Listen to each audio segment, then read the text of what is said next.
Hello and welcome to The Telescope. Every week we'll bring you a fresh insight from the biggest car market in the world. First of all, I would like to say Happy Chinese New Year. I'm on my way to the airport to get reunited with my family. And I think it would be a good time for me to go over some of the mistakes I've made in the last year. The biggest mistake I've made last year is definitely in the Zeekr mix video. And that is the #1 reason why I make mistakes in the video, because most of my videos are shot before the launch. So I had, first of all, very limited information. Secondly, those limited information I might have could still change.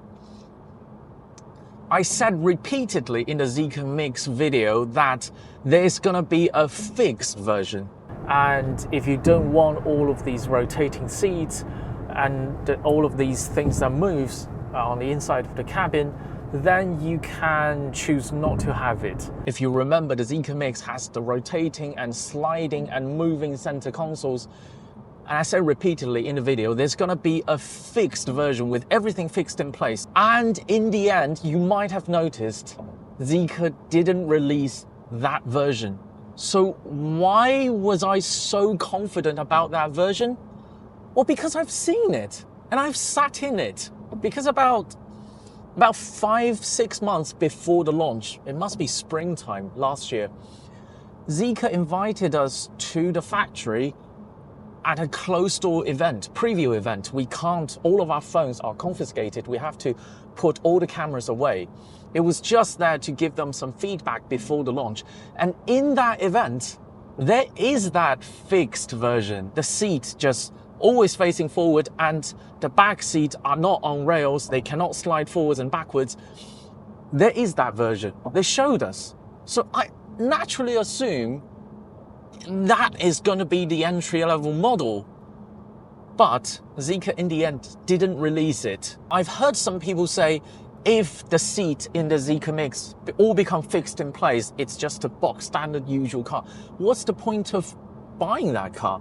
I would like to say the Zeekr mix, even with everything fixed in place, still is a fantastically space-efficient 4.6 meter long MPV. You cannot find another MPV at that kind of size provide that much interior space. And yes, you lose many of that flexibilities, but I would argue if the car becomes 30,000 RMB cheaper, you know, the current Zeekr mix starts at 279,000 RMB. If it becomes 249,000 RMB, then it's a completely different story. Second biggest mistake I've made is with the XPeng MONA M03 review. Now, before I go over my mistake, I'm gonna say I still stand by everything I said in the video. XPeng 100% overpromised and underdelivered on the ADAS function of the MONA M03. XPeng CEO He Xiaopeng mentioned in several interviews that this car, codenamed as MONA, is already a highly developed model. It's supposed to bring the proven XPeng NGP assisted driving system entry point down to about $20,000. We are expecting this car to have all the same urban assisted driving capabilities as the XPeng main brand. Before I released the video, I've had at least three waves of people from XPeng. I think 2 of them are from PR, 1 of them are from product, trying to talk to me to see if I can moderate my tone in the video. And to be honest, none of them really had an answer for me, because I was right. You cannot tell the media this is the car that's going to bring advanced ADAS features to a completely new price point and release a car that only has lane keep functions. You know, that car's lane keep function is the same as the car I'm driving now, the Volkswagen ID.3. And that is a car released by XPeng in 2024. Of course, I'm going to be disappointed. So, if I still stand by everything I said in the video, why do I say that is my second biggest mistake? Because I didn't know the price.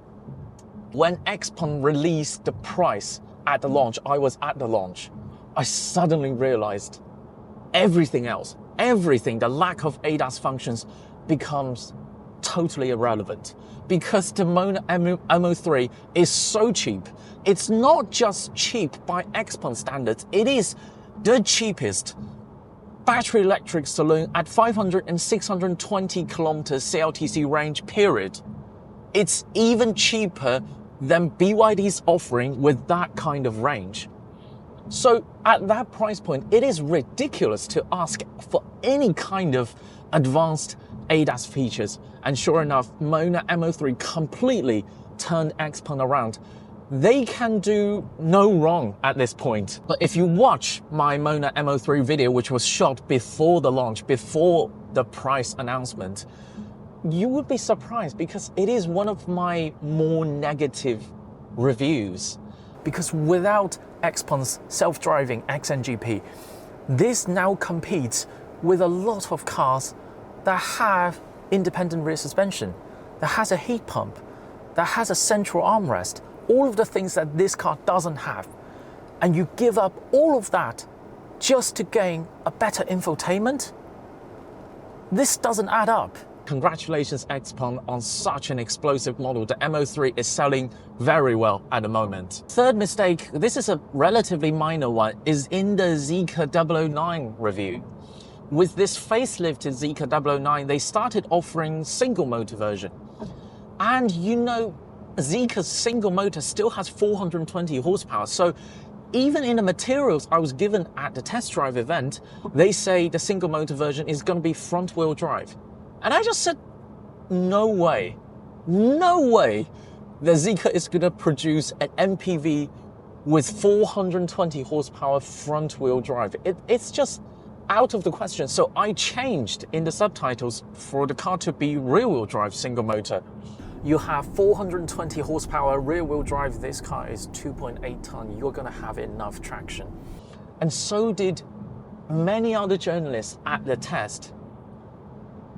And surprise, surprise, after the test, we found out the Zeekr 009 really is the single motor version, really is front wheel drive. So next time, if you wonder what is the most powerful front wheel drive production car ever made, it is not the 400 horsepower automobile Tornado. It is also not the 345 horsepower Ford Focus RS500. And it is definitely not the 325 horsepower Honda Civic Type R. It is the Zeekr 009 with 420 horsepower, and it really is front wheel drive. So that is a roundup of all the big mistakes I've made last year. There are others, typos.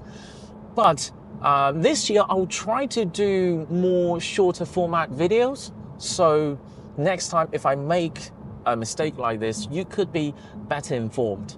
We have an exciting first quarter installed, the Xiaomi SU7 Ultra and the Neo ET9 we are expecting them to hold the media test drive any minute now.